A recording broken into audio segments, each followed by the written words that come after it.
습관적인 눈 비비기, 붓기를 빼 눈을 커 보이게 해주는 안구 마사지, 더 예뻐 보이기 위해 사용하는 컬러 렌즈, 서클 렌즈, 각종 아이 메이크업 제품들. 신력이에요.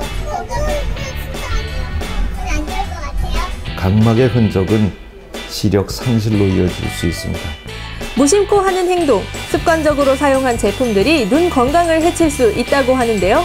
무엇이 문제인지 지금부터 비욘디가 알려드립니다. 망막 박리라는 질환 들어보신 적이 있으신가요? 우리 눈 뒤쪽에 위치한 망막에 압력이 가해지면서 구멍이 생기거나 찢어지는 질환을 말합니다. 대한망막협회에서 지난 7월 한 달간 국내 5개 대학병원에서 망막 질환으로 실명 진단을 받은 환자 880여 명을 대상으로 조사한 결과 이 망막 박리가 실명 원인 3위를 차지했다고 합니다. 시력 저하와 통증은 물론 심할 경우 실명까지 야기하는 이 망막 박리. 원인은 의외로 사소한 곳에 있다고 하는데요. 바로 우리가 평소 무심코 했던 눈 비비기와 눈 지압이 원인이 될 수 있다고 합니다. 이 눈이라고 하는 게 말랑말랑하다고 말씀을 전번에 드렸는데, 이걸 비비게 되면은 우리 전구공 같은 거를 누르는 힘이 들어가게 됩니다. 그때는 괜찮은데 이거를 떼는 순간에 음압이 발생을 하게 됩니다. 그렇게 되면 우리 눈 뒤쪽에 있는 망막에 부담을 주게 되고, 또 그 망막 일부분이 찢어지거나 구멍이 생겨서 이게 결국 망막 박리라고 하는 끔찍한 일을 발생시키기도 합니다. 그래서 이 비비는 게 상당히 아주 눈에는 좋지 않은 일이라고 볼 수가 있습니다. 다행히 망막 박리가 국소적으로 진행되었을 경우 발견했다면 레이저로 박리된 주변을 유착시켜 박리 진행을 막을 수 있지만, 만약 황반까지 침범한 경우라면 큰 수술은 물론이고 시력을 잃을 수도 있습니다. 눈 가려움증은 알레르기가 원인인 경우가 많습니다. 때문에 눈을 비비는 것보다 하루 한두 번 안약을 투여해 히스타민 분비량을 줄여 가려움증을 완화시켜주는 것이 더욱 효과적입니다. 그 밖의 원인으로 인한 가려움증과 붓기는 집에서 얼음 주머니를 만들거나 차갑게 만든 숟가락을 이용해 찜질을 해주면 금방 호전될 수 있습니다. 눈을 비비거나 압력을 가하는 행동 외에도 평소 자주 사용하는 미용 콘택트 렌즈, 아이 메이크업 제품도 자칫하면 눈 건강을 해치는 원인이 될 수 있습니다. 개봉 전에는 2년으로 알고 있고 개봉 후에는 10개월, 6개월인가 10개월로 알고 있어요. 있을 거라고 생각은 하고 있어요. 화장품이니까 그것도. 아이 메이크업 거의 안 지키고 있는 것 같아요. 화장품을 써서 부작용이 있었던 적은 한 번도 없습니다. 아직은 크게 부작용을 겪은 적은 없어요. 이제 처음에 하는 아이 섀도우는 주로 가루로 이루어진 반짝이 제품이 많기 때문에 이게 눈에 들어가면 그 자체로도 자극을 일으킬 수 있고요. 염증도 유발할 수 있고, 소프트 렌즈를 사용하는 그런 분들은 사용하면 또 눈 밑에 들어가면, 그 렌즈 밑에 들어가면 굉장히 좀 자극을 많이 넣고 불편해 하시더라고요. 그래서 주의하셔야 되고요. 눈 그 점막 그 안쪽에는 눈물에 정상적인 기름을 공급하는 기름샘들이 있습니다. 근데 거기에 라이너를 그리게 되면 그게 다 막히게 되기 때문에 건조증도 유발하고 이어서 여러 가지 염증을 유발하니까 점막 안쪽까지는 그리는 건 굉장히 삼가하셔야 될 것 같고요.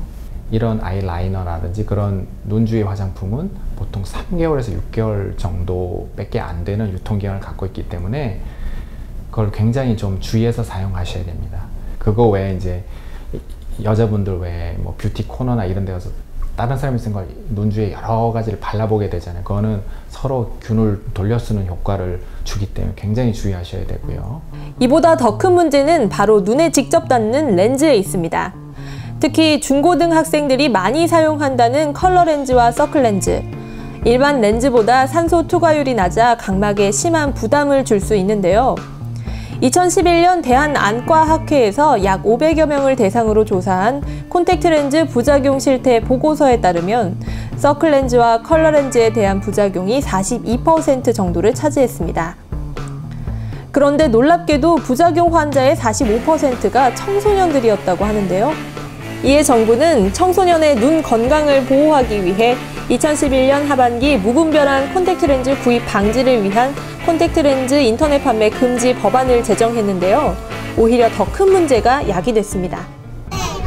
거의 10명 중에 7명 아침에 출발할 때 한 8시부터 껴서 저녁 늦게 들어오면 12시까지. 근데 진짜 눈이 커져요. 학교에서 아침부터 저녁까지 집에 들어올 때까지 틴트로 물들이고 아세톤 막 섞고 렌즈에다가 들어본 적 없어요. 그 들으니까 어때요? 충격이에요. 진짜 안 좋을 것 같아요. 그 이후로 청소년들이 자기가 구하기가 힘들게 되니까 일반 안경점에서 소프트 렌즈를 구매를 해서 립그로스라든지 염색약을 발라서 자체적으로 제작하는 그런 정보를 인터넷에서 서로 공유하고 있더라고요. 렌즈를 사서 그 매니큐어 바르는 거를 그런 걸로 그 염색을 하고요. 그거를 용액에 담가서 조금 희석을 시키고 그거를 말린 다음에 그냥 눈에 끼면 완성, 그런 식으로 써 있더라고요. 그런데 이거는 정말로 그 매니큐어 자체가 여러분도 아시다시피 자극성도 강하고 감염의 위험이 굉장히 높아요. 이거는 허가된 제품을 사서 구매하는 것보다 몇 배 위험이 있다고 생각됩니다. 굉장히 조심해야 될 것 같아요. 이 밖에 평소 자주 사용하는 인공 눈물이나 안약도 주의해서 사용해야 합니다. 한번 개봉한 제품은 짧게는 24시간, 보존제가 들어있는 제품도 3주가 지나면 세균 번식으로 제품이 변질되기 때문에 유통기간을 반드시 지켜 사용해야 합니다.